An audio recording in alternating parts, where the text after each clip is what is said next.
Hello to all my friends out there. Hi, you guys. Well, here I am in sunny San Diego. I'm parked in the shade, but the sun is still hitting me in the side of the face. It's actually kind of warm. Okay, I want to tell you guys about the latest dumpster diving. Last night, it was late. It was pretty late. It was dark. Well, it wasn't that late, but it was dark. And I thought, darn it, I see all these dumpster diving videos. Why can you not do this? And so I went over to Smart and Final, and it was next door to the Dollar Tree. And I thought, you know what? I am going to try this one more time. And so I had my little flashlight because it's pitch dark. And I go back out there and I see a kid, who looked like he was living in a car. And I said, "Excuse me, do you have any dumpster diving tips for me?" And he said, well, maybe you might want to get a Ninja. And I thought, yeah, that's probably a good idea. So I go over to the dumpster and they seem to be higher. And so I looked in there and I saw like bags and I thought, it looks like something's in there. So I told my son, "You're going to have to take my car away if I keep this up." I go to this guy, who's walking along with a shopping cart in the dark. And I go, "Can you assist me? I want to try to get these bags out of the dumpster. Can I use your shopping cart?" Anyways, well, I could not get in there. And I said, listen, can you get these bags? We could share the stuff, like friends.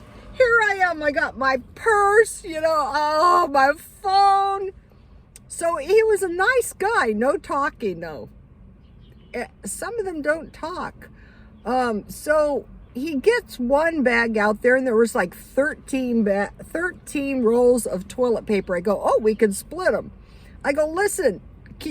And so what he did is he had like a stick, which was kind of scary, like a pointed object. And he poked it into the bag and pulled it out. And I said, "Listen, can you get that other one in there? That one looks promising." So he pulls it out and it's like, and I had found a can of soup, tomato soup, a dented can. Me and the dented cans, I'll go, "I'll take that." And I got a couple wash rags, that probably fell out of the package. And there was candy and, loose stuff.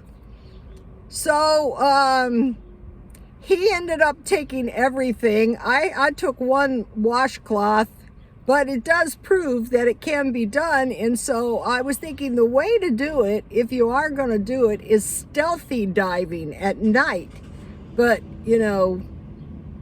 I told my son, "You're going to have to take my car if I keep this shit up." Okay, so now I want to talk to you guys. Okay, things happen once, but let's not get caught twice. So I had knowledge of this woman from China, and she had said, "We can survive 1 year, but we cannot survive 2. So it appears that this is going on into year 2. Now, it's strongly possible this is just viral pneumonia that's spreading worldwide, and they're giving everyone pneumonia shots. I wouldn't doubt that. So she probably didn't survive, her business in China. So here in the U.S., there are business that survived the first, but they might not survive the second. So the sequestering thing started on last year, March 17th. And I thought, wow, what a lousy St. Patrick's Day, really. And I had a hard time pulling the holidays together this year. That was real irritating to me.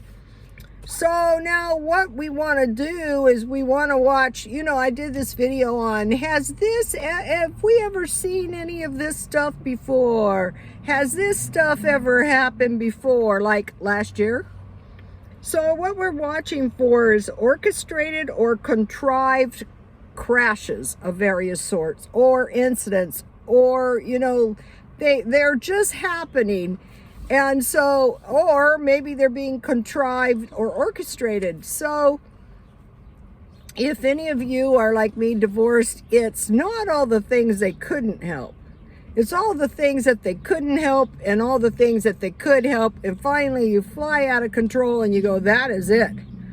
So, okay, now I have one, orchestrated or contrived crashes. GameStop is going back up. I think it's at about $200. This is obviously orchestrated and contrived. I think the psychology behind that is that some people made money or some people lost money, and some would say, oh, I can make more money or I can regroup. So that is one example. Okay, if we can't do anything right, anything else right, keep stockpiling food. It's going to be very bad if you don't have food in the house.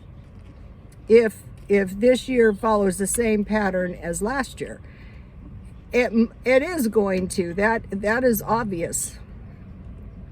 And then water. You know, if we learn anything about anything, it was, and this was a thing too.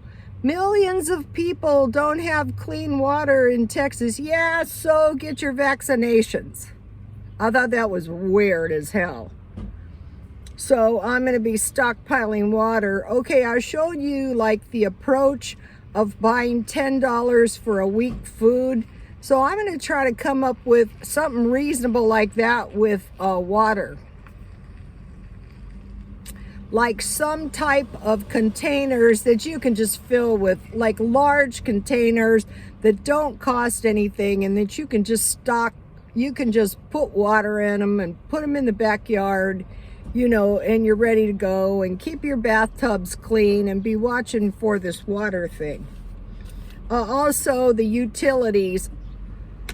Well, people used to do this to me. Well, yeah, we took your apartment, but you were okay. So what are you bitching about? It was okay. Okay, you almost froze to death and you didn't have any utilities, but you know, we couldn't help it, or we could help it, and you survived. So what are you bitching about? Well, I almost froze my ass off. That's what. So it's the same thing. Now out here we have the fires. And last year, you know, where I live now, the better area, there was actually 2 fires. One was like a brush fire, and you know, any fire out here is like, oh shit, fire. And the other one is somebody's light, this was the story, in the chicken coop burned the whole freaking house down. I found that one suspicious, but you know, was probably bad for the chickens too. And the price of utilities should be going up, so that there is possibility people be freezing their butts off just because they can't pay the utilities.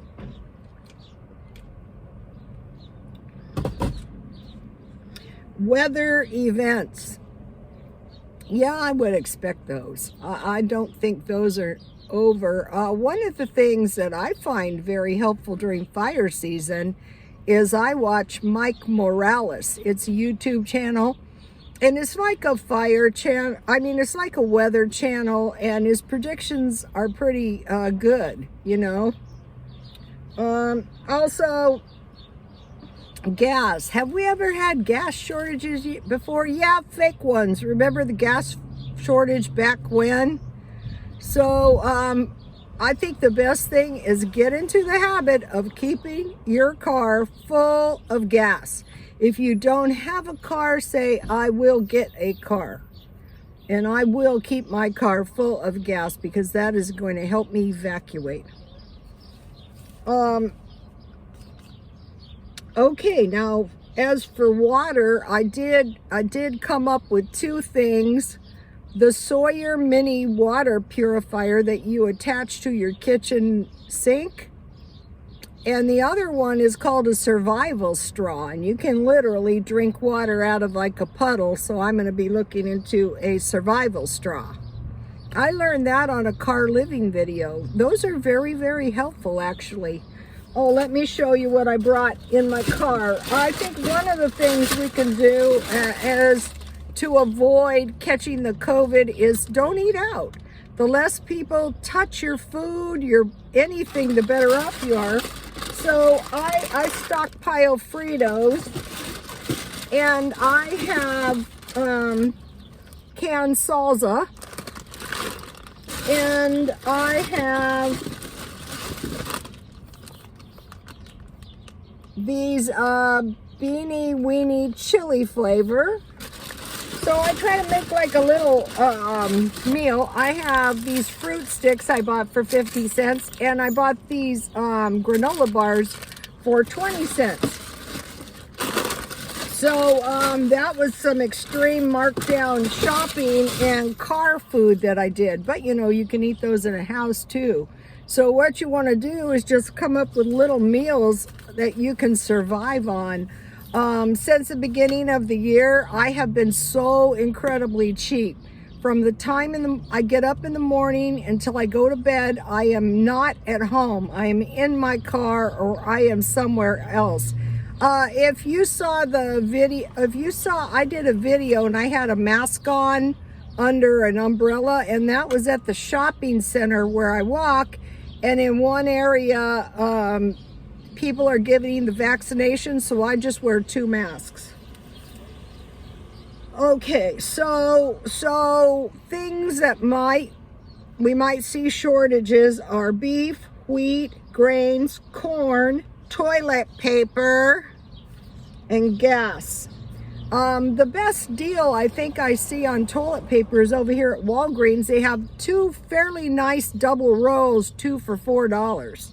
So I will be stocking up on those. So okay, we're watching for natural disasters like fires, like floods, riots. Okay, I have heard, this is a good one. Some of the people have not given up that around March 12th, President Trump will reclaim the White House. If that was to happen, do I think there would be riots? Yes, which might make it hard for us to get out and get food. Okay, gold and silver. Okay, gold and silver is inflating. And there was this channel I was watching, and he said, look, you can buy silver and gold like for 1,000 and sell for 1,200. Well, at this point, since it's spiking, I would never sell. I would hold my positions. In fact, I would hold my positions as best I could on everything.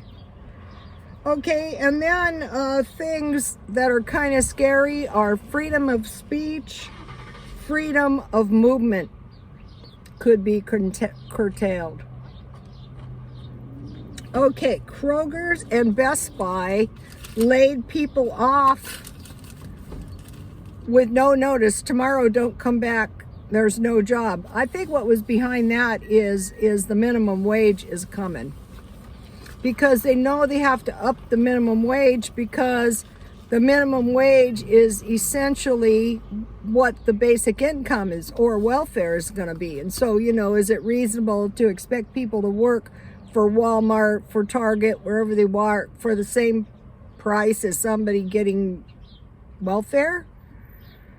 Actually, in some cases, people could be living better on welfare when I was younger, you know, and I was living the life, the poor life. People were living better than I was on welfare. They might not have thought so, but they actually were, because they had medical, they had dental, they had food, they had rent, you know, whatever they got. But what I used to do is, since I was so poor, I would get medical on welfare. And then, you know, when I was older, if I needed it, when I retired, I would get food stamps.